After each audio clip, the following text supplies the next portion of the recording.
Hello, good day mga tropa. Time check, it's 5:30 AM. So bale, papadyak tayo papuntang Santa Fe, Nueva Vizcaya. So bale, tatlo kami dito, si Mang Paquito, ako, saka si Edwin. So habang hinihintay namin si Edwin, nagpicture muna kami. Oh. So sobrang excited ni Mang Pax, nagpareban pa siya. Oh.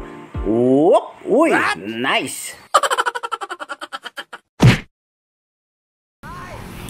Ayun mga tropa. So bali ito yung bibiyahin namin. It's 208 kilometers from Valenzuela City to Santa Fe, Nueva Vizcaya. So bali itong route na to lapit na pala nito sa Baguio. So kami matutulog kila Mang Pax. Ganda. Shoutout.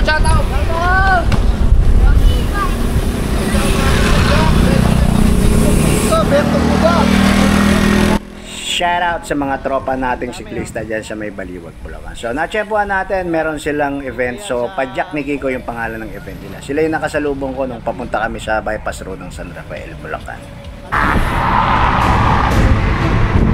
Woohoo! Bypass road.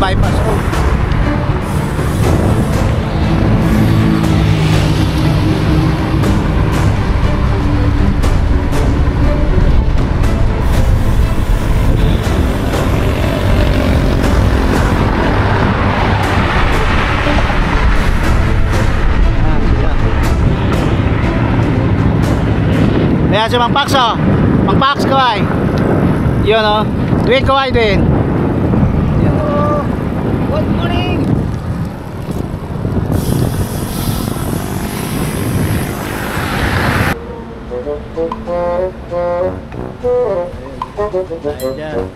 Ayun sila Mang Pax. Pagdating nga namin sa Arco ng Gapan, di na kami nag-atubili. Pumunta na kaagad kami sa tagpuan sa Lumang Gapan. So bali tuwan-tuwa kami dito. Tingnan mo sa sobrang tuwa namin, nagyakapan na si Edwin saka si Mang Paquito sa sobrang tuwa. Sana all. Malapit na kami sa Muñoz, Nueva Ecija. Magwa 100 km na kami, oh. 95.3. Ano ba to? San Leonardo? Ano na to? Kabanatuan. Kabanatuan na to. Papuntang Talavera. Talavera. Si Edwin.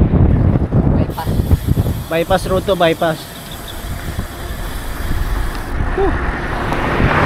Nakapag-vlog din. Recovery na kami. Sakto, alas 12, nandun tayo, no?